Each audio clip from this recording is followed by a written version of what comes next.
Alright everybody, welcome back to the channel. Episode 16 today, Khabib Nurmagomedov versus Justin Gaethje. It's been a long time between videos now, about 3 weeks. I was on pretty good little run back there. The last video I released was for the Adesanya Costa card. Hit all 3 of the underdog players that I went on, and we also hit the multi on that episode, $20 to 71 cents, $20.71 to 1. Still been putting up verdict picks across the last 3 events, but a little less consistently, not tipping as well. Looking to push back into that top 25%, 10% again this week with a bit of a deeper analysis. So we'll get straight into it. Bottom of the main card, the rebooked again, Magomed Ankalaev versus Ion Cutelaba.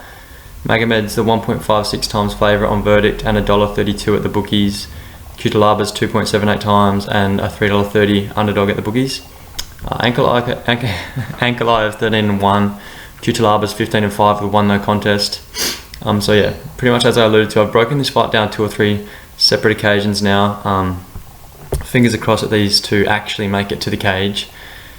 But in terms of my thoughts, nothing's really changed. Cutelaba is a powerhouse, dangerous at all times, but his gas tank's not there. Neither's his technique, and we really see his volume go through the floor after the first frame, and that's what's going to be key for Ankalaev to weather that early storm. We've seen him set really high paces before. What he lands isn't always significant, so it doesn't show up in the stats, but if you have a deeper look, all 3 of his UFC fights that have gone out of the first round, he's actually thrown over 120 strikes, which is, like I said, a high pace. He also fights really long. If you look at just the stats, these guys are evenly matched kind of with reach. But when they're actually in there, you can see with the jabs and straight attacks out of Ankalaev, he tends to stay on the outside for the most part, which is another super important factor to consider, thinking of kind of the power that Cutelaba possesses in the pocket. One thing I would like to see is more kicks out of Magomed, but he's going up against Ion here, who doesn't really throw any kicks himself, very boxing orientated, so it shouldn't really be to his detriment too much. Both guys really good wrestlers. When Ion shoots, he usually secures 71% takedown accuracy, which is really high. Magomed's sound defensively though, 85%, and with his style fighting on the outside, fighting long, he typically has a little bit more time to respond to wrestling attacks and dig for underhooks, circle out, etc. The same can be said with regards to Cutelaba being a good defensive wrestler, but when his tank kind of diminishes, the takedown defense holds up far less, and I feel like Magomed getting this to the ground is the perfect play to kind of wear on Cutelaba, chew away that gas tank, and then kind of nullify his power that he possesses on the feet. To my pick, I think Magomed's the better technical fighter, way more paths to victory than Ion, so I have to side with him. Of course, you know, there's always the danger of Cutelaba with the knockout power. If it happens, it's likely early, but he becomes just too much of a liability out of the first frame for mine. Can't feel confident going with him, and I think Ankalaev is going to get the decision victory.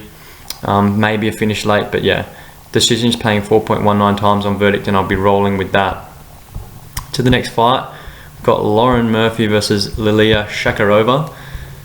Lauren Murphy is the biggest favourite on this card on verdict at 1.22 times, also represented the bookies at $1.35. Lilia is 5.52 times on verdict and $3.23 underdog at the bookies. Lauren Murphy's professional record 13-4, Shakarova's 8-1. It's a pretty interesting matchup here. Shakarova's making a UFC debut on short notice, a week or 2 after Calvillo tested positive for COVID. In terms of the fight, it has the potential to be a little slow at times, but overall I do think it'll be a pretty entertaining watch. Both of these girls boast gritty styles, both very durable, and both look for the finish throughout their fights, which is something I've noted on review of some tape.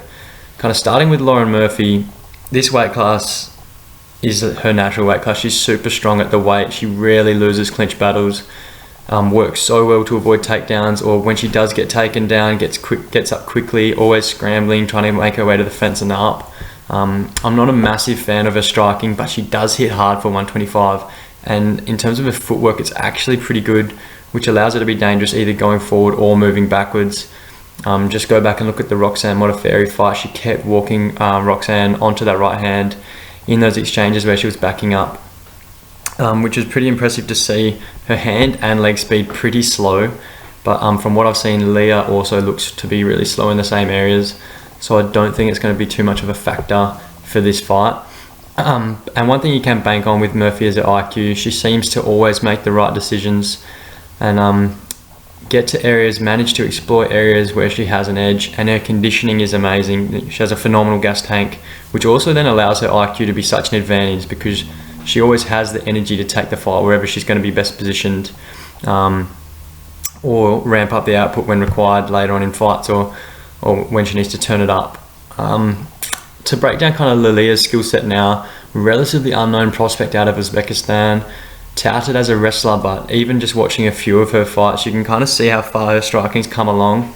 Early fight, she was really flat-footed, really slow. She still has a tendency to spend time flat-footed, but she's very unorthodox with her movement, and she really bounces in and out of range, which kind of helps to compensate for that flat-footedness in a way.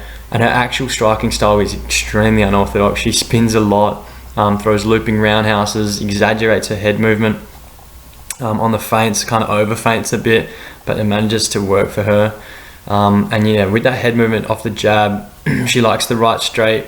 It's definitely not pretty, but it's been successful for her this far.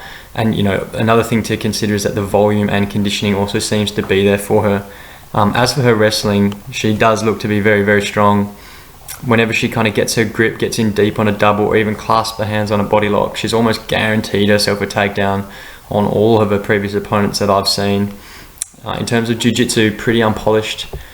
She doesn't really go for submissions too frequently, but she loves to get to side control though and just beat the living shit out of her opponent. Her groundwork's nasty, similar to Lauren Murphy in that sense.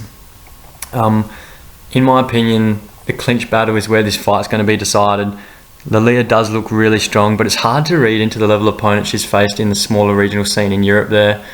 Whereas I've seen just how imposing Lauren can be against the cage in close proximity, both defensively and offensively. And you know, I know where Lauren Murphy is. I know how good she is. 4 UFC losses, but only 1 in this flyweight division, her natural weight. You know, she was the 3rd favourite on the Ultimate Fighter season to win the inaugural 125 championship strap. So spent time at bantamweight, wasn't working out. Now she's back at 125, and I think you know, it's not the deepest of divisions. She is a contender. I think Lilia has the potential and definitely has a skill set that's going to beat girls in the UFC, but I feel like Lauren's a bit too much too soon. She's a contender. I feel her size and strength will overcome. She'll have a slight striking edge and will definitely have an IQ and experience edge. She likely wins a decision, but on verdict at the moment it's 1.48 times. It's absolutely no value, and I don't mind taking a shot at a finish prop given the fact that Lauren always looks for a finish. So I'm going to run a 3rd round KO at 8.98 times. It's kind of trademarked that late knockout of Lauren's conditioning to try and drown her opponent late, and I'll just be looking to see if Lilia looks out of sorts as it goes late. Maybe spirit broken sort of fight late for her on her debut. But interested to see how she looks against a real opponent for sure. Next fight along, we've got Jacob Malkoun versus Phil Hawes. Malkoun, the big underdog, 4.91 times on verdict and $3.21 at the bookies. Phil Hawes, 1.26 times on verdict and $1.30 at the bookies. Malkoun's 4-0 and Hawes is 8-2.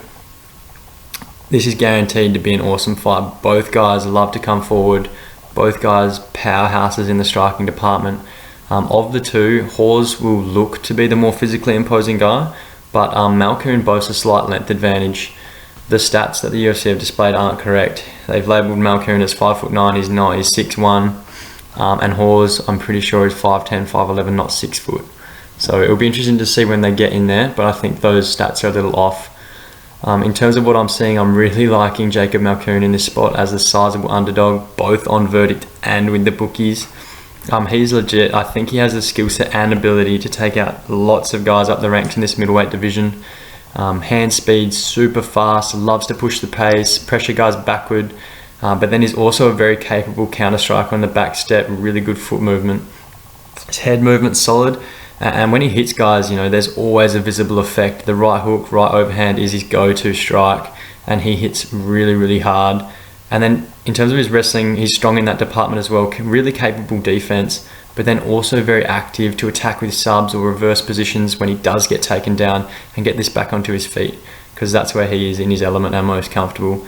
In terms of his wrestling offense, he does mix in his own takedowns regularly, offers that kind of another look, that other aspect for his opponent, which I love to see. And in a few of his fights, I've seen him get taken down, threaten a sub, scramble, work back to his feet, and then immediately go for his own takedown.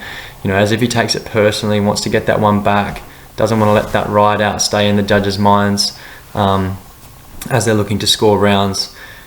And I love to see all of those things. I feel that tenacity, the skill set I've kind of outlined is going to be too much for Phil Hawes. I really don't rate him that highly. He's so frequently a massive favourite. He's obviously a powerful striker. Does probably have a versatility edge over Malkoun. Jacob doesn't throw kicks very often at all. And, you know, Phil Hawes does. Phil Hawes also strong in the clinch and a very capable wrestler, but one thing he's not good at is keeping guys grounded, which won't bode well for him against a guy like Malkoun who doesn't accept bottom position. He scrambles, threatens subs, gets up at all costs. Phil Hawes also likes to keep his chin up on entries. His gas tank's extremely poor. Been finished twice in the second round, both times as a result of just emptying the tank and getting super sloppy out there. And in fact, his first fight on the Contender Series was a result of just that. And he was $1.15 in that one when he got knocked out by Julian Marquez.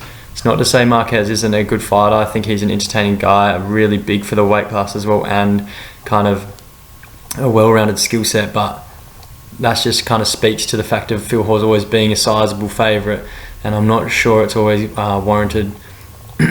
Following that Dana White's Contender Series loss, though, he did go on, win 3 on the trot to get this UFC opportunity after winning his second Dana White's Contender Series fight.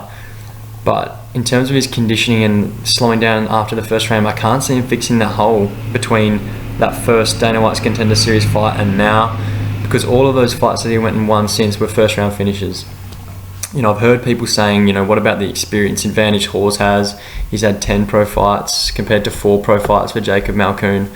But I feel like it's irrelevant, because if you actually look at it, in 6 fewer fights, Malkoun has been in the cage for 4 minutes 38 seconds more than Hawes, which is crazy.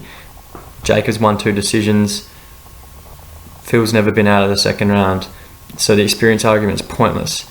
You know, Hawes is a different fighter outside of the first frame, and if Malkoun can survive those early onslaughts, this fight will be his to lose. There is the potential that it goes to a decision. And in that case, I think Malkoun wins comfortably, perhaps 29-28, perhaps 30-27s.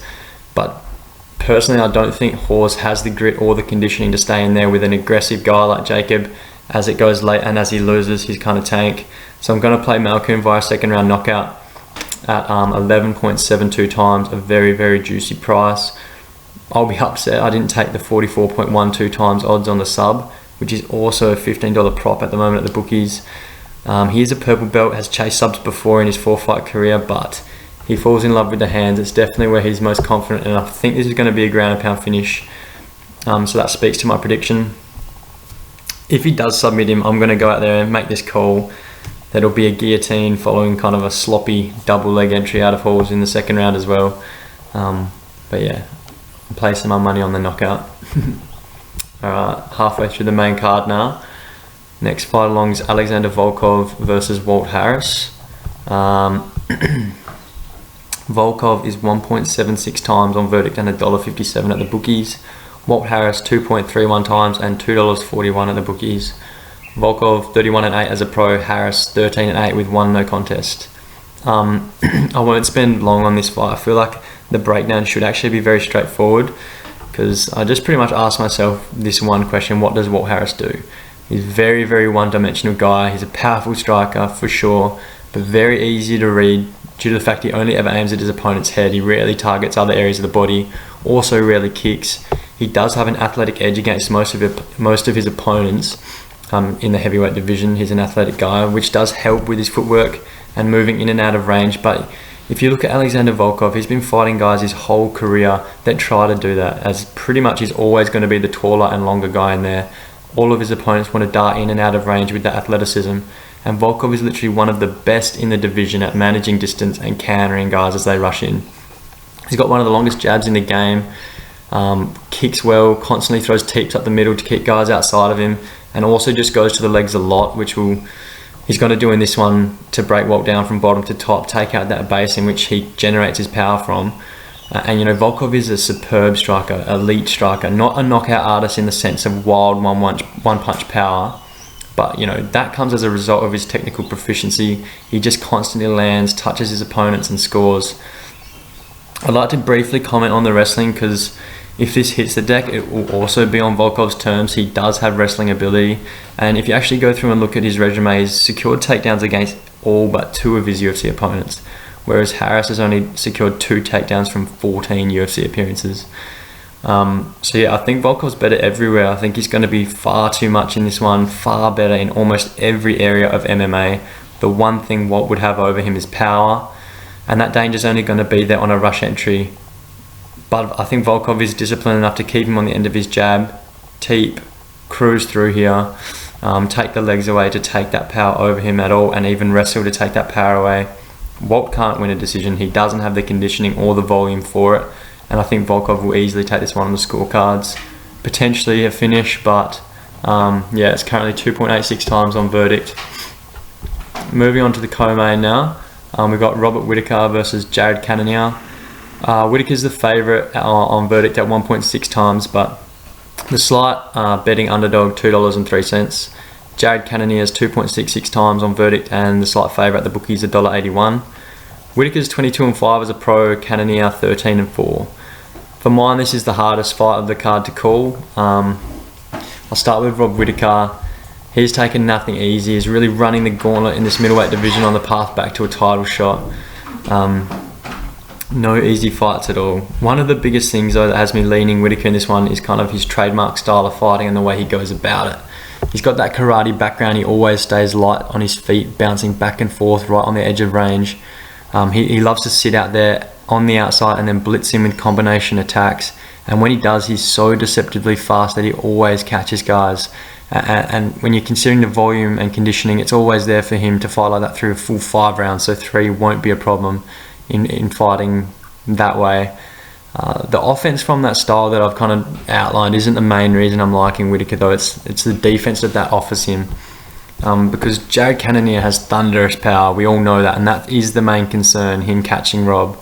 But that outside style, very movement oriented, is the best counter to what Jared's going to bring to the cage. And I think it's going to put Rob in good stead to avoid the danger, the power and the damage that Jared brings.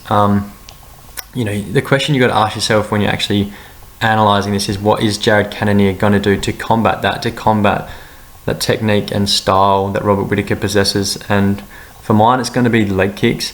It's not something that Jared does really that often, but when he does, there is visible impact. Best example being the Anderson Silva fight. He hurt into the legs early and then just went at them, landed 10 in the 1 round and led to the finish. My counter to that argument that I'm kind of having in my head is that Rob continuously taking the outside is going to give him that slight extra time to respond to leg kick attacks, bounce just in, out of range to make Jared miss. And I also think Rob's going to use plenty of his own leg kicks. You know, if this goes to decision, I'm pretty sure Whittaker is going to land at least 20-25 leg kicks in an attempt to kind of break the base of Cannonier, similar to what I just outlined for Volkov Harris. Another thing I think that Whittaker's going to be well placed to use in this fight is his wrestling.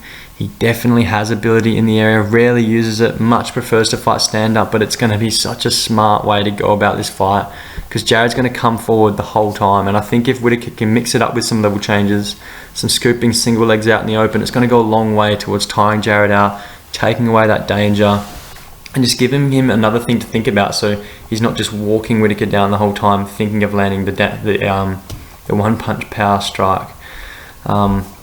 Because for the most part, Jared's conditioning at the elite level hasn't been tested. You know, he hasn't fought longer than 5.5 minutes in the middleweight division yet.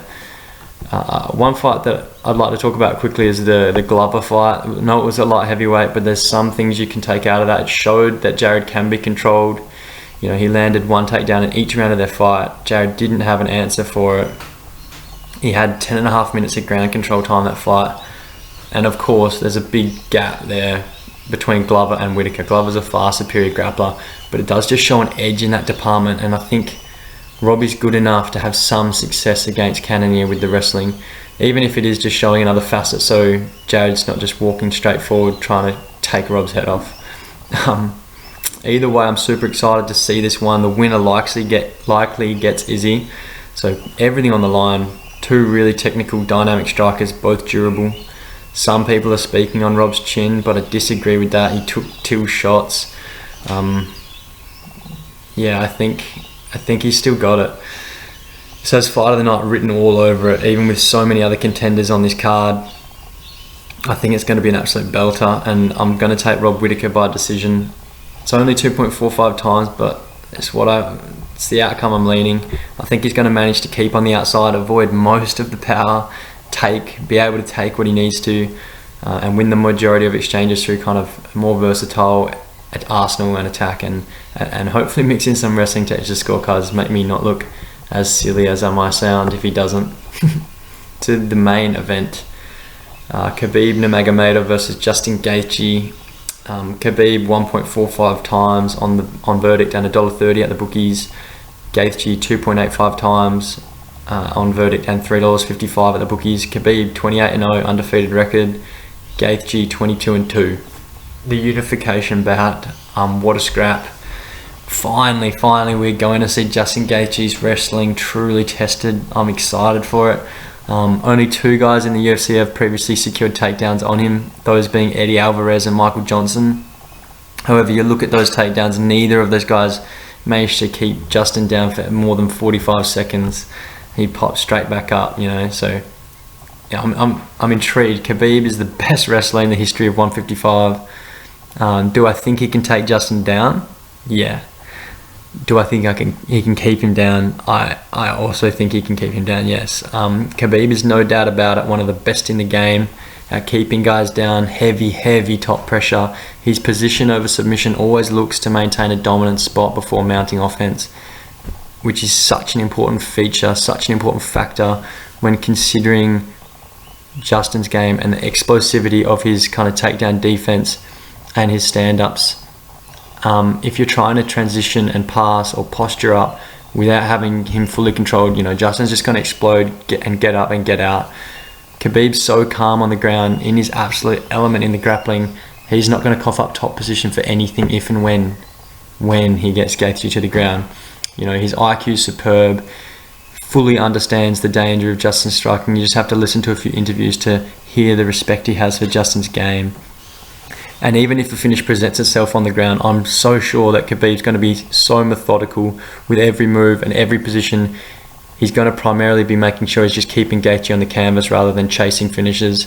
Justin obviously has the striking advantage, far better technique, far more versatile, more power, ridiculous leg kicks, targets the whole body, relentless with his forward pressure, and also has an iron chin, ridiculously durable, which allows him to just walk guys down and get hit with bombs and break guys' will just from not being able to put him out. And another thing I want to mention is in his last fight, he seems to have fixed up some of the conditioning issues that were highlighted previously in his career, especially in that Dustin Poirier fight. However, my biggest point with Justin's striking advantages here is that every single one of his opponents ever has actively engaged in the stand-up with him. Like Ferguson, Cowboy, Barboza, Vic, Johnson, they all love to strike too.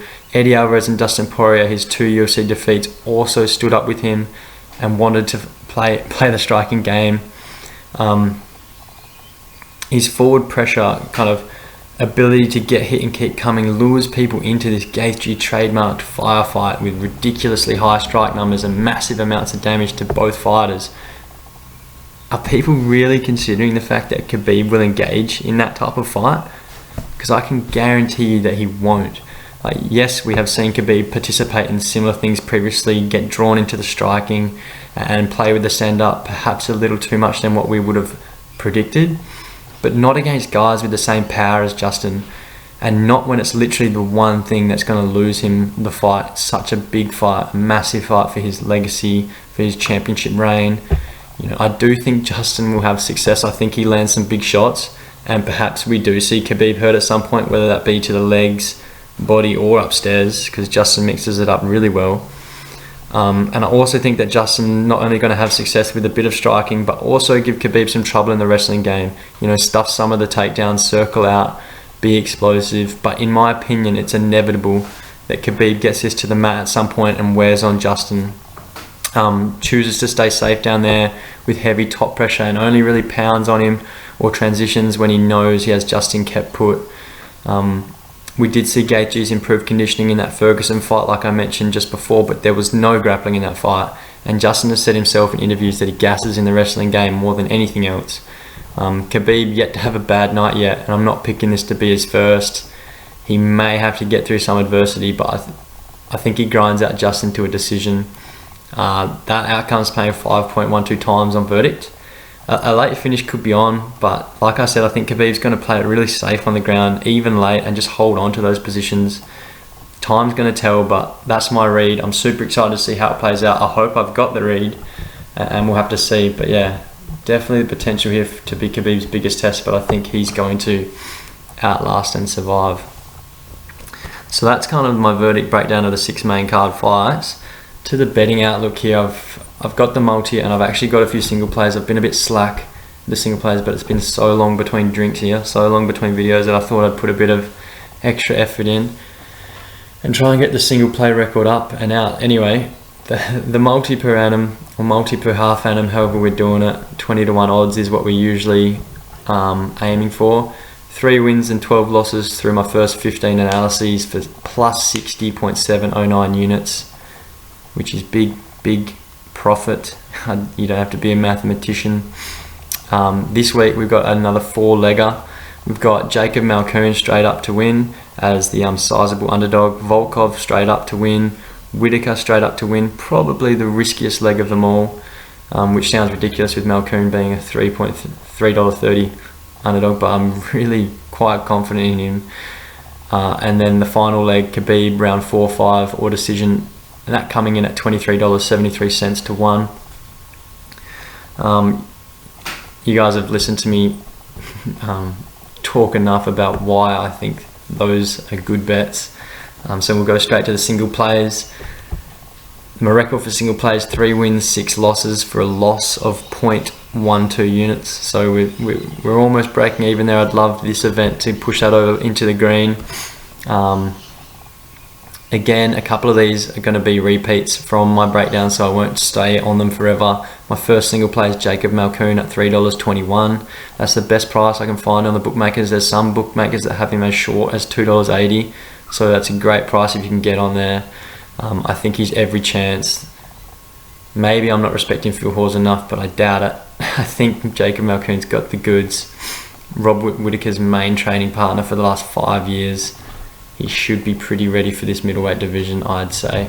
I'm also going to play another prop. I'm going to play the Malkoun via knockout at $6, 6 to 1. I think that's another way or a likely outcome. And hopefully, if Malkoun wins by that, we really push this single play profit up. My next play, Lauren Murphy by knockout at $6.50, which is $1.70 to 1 or something for the decision. I think that's just terrible value. Against a relatively unknown newcomer. From what I've seen, I don't mind, but Lauren Murphy has a stand-up edge, strength edge, and her conditioning is supreme. And if this debutante has her will broken, Lauren Murphy will put her out. $6.50 is a great price. My next single play, Volkov by points. You've heard me chatter on enough about that. He's not a knockout artist. He's got every chance of knocking Walt out, but I think his price is far too inflated, and I wanted to take a punt on a prop play on him because I think he's paying far too much. $3.30 is a great price for him to win a decision there. And my final single play, one from the prelims, is Tuivasa at $1.92. His opponent in this one, Stefan Struve, he's hung the gloves up, he's come back. He's still quite young, but he's looked less than average recently. And I'm not going to talk about that too much because Tuivasa has had his own problems, but in this fight he's seriously fighting for his UFC career. He's proven he can go the distance and be competitive against guys like Arlovsky and Ivanov, and that was back when his conditioning was horrible. He's been working on that in a big way. Check his Instagram. He spent wrestling time with Velasquez in the last 9 months, which will advance his non-existent ground game previously exponentially. If this does hit the mat, I would be a little stressed with Struve's jiu-jitsu advantage. But in terms of the feet, I back Tai all day. For the longest guy in the UFC, Stefan Struve sucks fighting on the outside. He never asserts the jab, never uses his kick game effectively to manage distance, just lets guys come into the pocket with him, and Tai's by far athletic enough to get on the inside and land bombs. You know, he's kind of a Mark Hunt protege, which will also speak to the leg kicks. Tai's going to be chopping the tower down from the opening bell, and I think he likely gets inside at some point and knocks Stefan Struve out. Stefan Struve doesn't have a great chin. He got knocked out by Big Ben Rothwell last time.